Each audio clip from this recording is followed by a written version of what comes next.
What's going on, Minecraft fans? My name is Shiloh, and welcome back to Minecraft Temples 100 Days. We're on the part 5, doing what we do best. So without further ado, y'all, let's get into day 13. Here we are, day 13, the story day, and we're back with the classic, Bridging to the End Portal, the faster and better looking way. In this part, I'm using Eye of Enders again due to not remembering exactly where I went in my last attempts. If you're wondering how I got Eye of Ender, I bridged over to a village and traded with the clerk to buy Eyes of Ender from him, or Nether portals to make Eyes of Ender of. It took a while, but dedication is dedication, and since those off days don't count, it is still technically day 13. Don't worry, no cheating for the most part. In this part, an unexpected friend decided to join, Jax. Now, I was not thrilled at this because my instincts told me that he would ruin the video as I would have to talk to him, breaking the immersion of 100 Days where it's supposed to be a voiceover with silent gameplay of someone doing stuff. But for now, he did not interrupt me, so I was fine with him staying until these 3 clips ended. And for these bridges, I wanted to do something a little different. I would lose the entire stack, check how long the clip was, and use my Eye of Ender to track where I'm going. Now, of course, my bridge was not accurate, it was not exactly accurate. It was just a faster, shortcutty way to the end portal. It's supposed to be a shortcut, faster than trying to be exactly accurate like I was in my last attempts.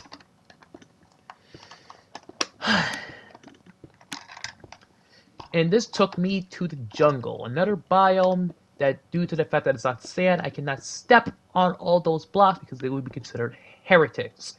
I can step on a little, but if I step on more than 5, that is deemed heretic and I must leave or face the consequences.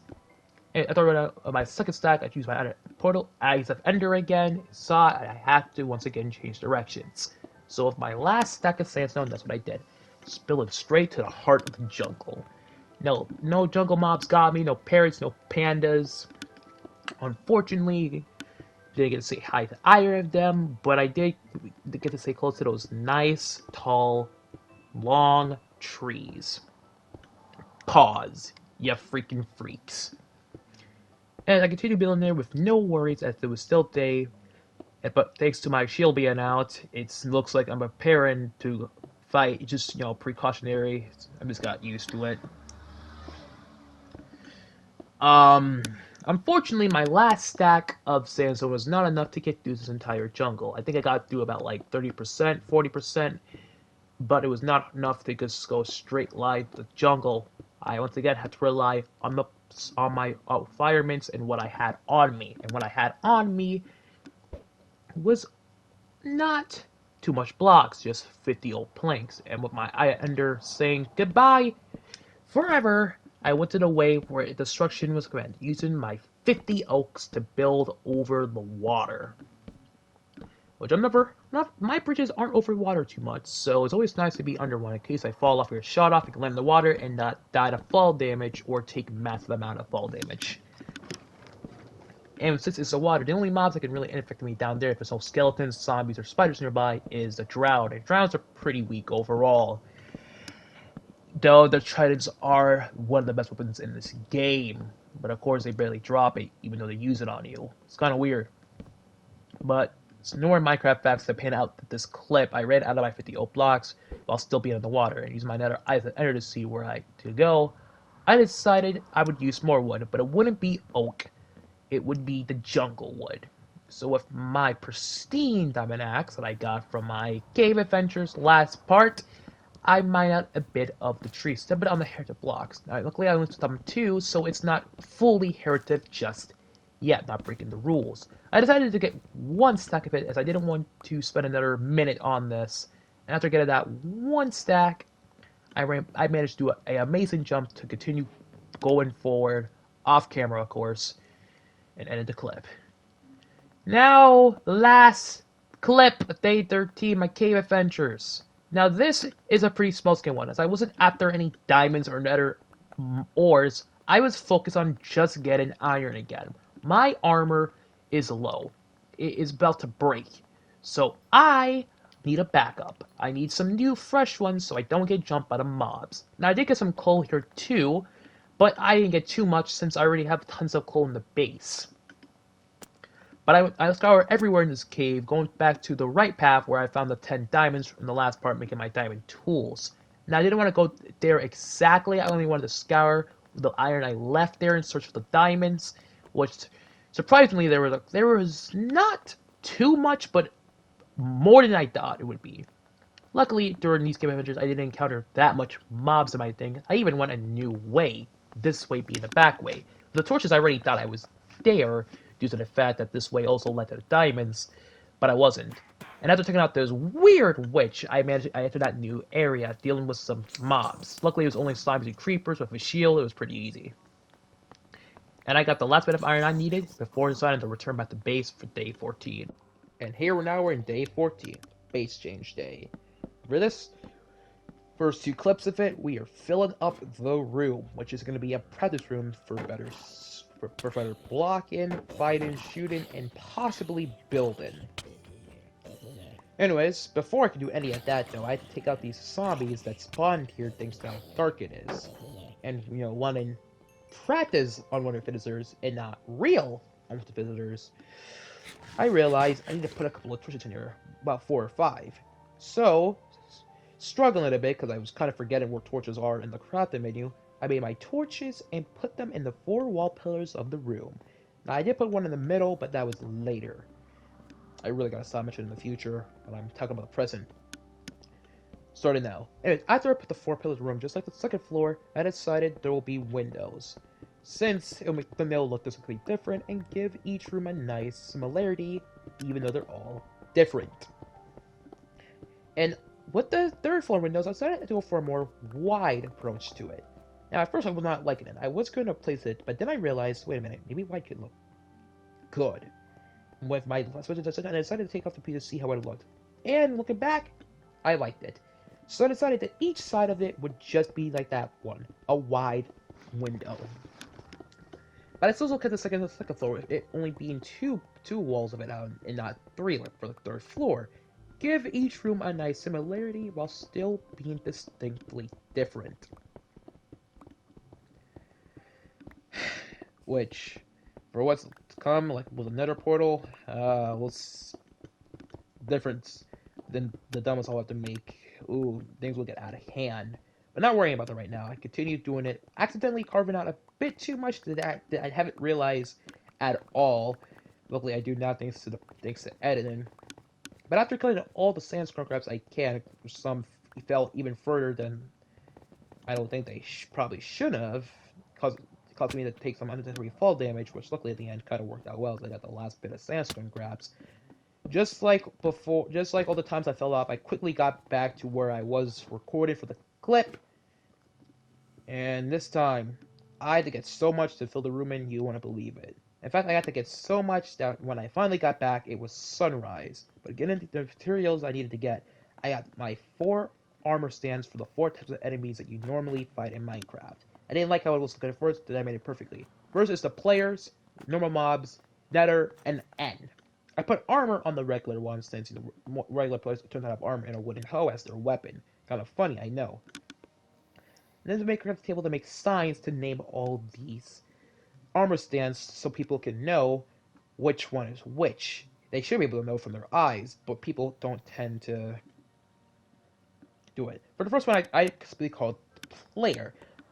For the summon one, I decided to actually call this mob practice to let people know that this is indeed a practice room. For the piglin, I named it nether practice, since you only see piglins in the nether unless one comes out of a nether portal, which is very rare. And then we have the end practice, the ender dragon, which you only see in the end dimension, of course. So with that, I went back to the player and the player practice as well. It's rare to fight players inside of a world. When it does happen, it happens, and I gotta test it out a bit. Destroying the armor stand, which make me realize I probably shouldn't have used armor stands. I probably should have used wool, but for the time being, armor stands will be the replacer Next part, I will replace these with wool. And time that was when I had to get back my dragon egg, which I thought at first when I placed down I couldn't get as I was trying my best, but then I realized that if I pushed it in a bit, it would get it back. And then I decided to do something, probably the craziest thing in any attempt. That was to make a giant, not a giant, a huge, and I mean huge bullseye. You know the thing for like darts or shoot at. That's what I made on my roof. Will I make a fourth floor? Probably. If I do, will I then move this? Definitely. So each part this will be higher and higher, but for now it is on the top of the third floor. A giant bullseye made of sandstone and wood. Why am I doing this, you ask? Because I want the inside part of this room to be all about melee, and possibly building, while I want the outside to be all about shooting and blocking. And this is the only way to really do it. Though the blocking part's kind of irrelevant since I need to put like a dispenser with fireballs in it, which would require kind of cheats. It's possible to do in regular, but that's so much redstone stuff, and I'm not good at redstone. I've never really used redstone ever. But for just like what the last part, I was trying to beat the sun because I was so close to finishing this. Now, this is not the final design. I did change it, but for now, I decided to fill it as a little prototype. And this, unlike last part, I actually managed to beat the goddamn sun.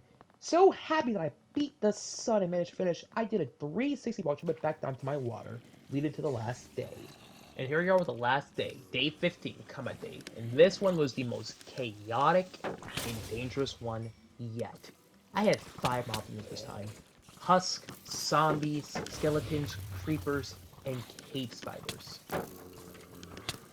And those creepers did work, absolutely destroying the mini monster box. It was crazy. So much infighting happened. Even with all the infighting, the mobs were on me like a Black Friday. And even with my diamond tools and my bow that I shoot faster than them, they were still taking my health down like I was wearing leather. It's insane. It's insane. These zombies are still teaming on me. Luckily, with a shield, I kept making the skeletons shoot the zombies to buy me some time. And somehow, this zombie behind me able to sneak up and climb. While I was trying to heal up eating chicken, this thing almost killed me. Luckily, I'm faster than it, and I got it. And the skeleton, still distracted on the zombie winning the fight, I managed to finally kill up the zombie being way slower than the skeleton. And with my one heart slowly going up, I went back in, using blocking for your life, trying to take out any of the little scraps that remained in. Dealing with a husk and a zombie, both with an iron shovel, next with a creeper assistance, the mobs were dwindling each time. And now I died when I husk up that I was dead. But then luckily my shield still kept me alive, as this shield, man. This is why I always keep the shield me, no matter if it's day or night. It is such a savior in all situations. And thanks to my savior shield, with my 3 hearts and my dwindling hunger, thanks to I think the husk and the zombies continuous healing me, hitting me, not continuous in what I just said, I managed just like always to not falter and took out the last bits, winning. While I won, there was still a cave spider nearby, and I was trying my hardest to find it, get out of the pit, look for it, but my sense of direction was kind of lost except all that fighting and all the destruction the creeper caused, making me so confused. But my brain went back to work in order as I managed to get out of the hole to look for the spider. Which, I didn't find a spider at first. I found a husk, taking this thing out. I finally found a spider. It turns out there was another spider, a regular one that even spawned in.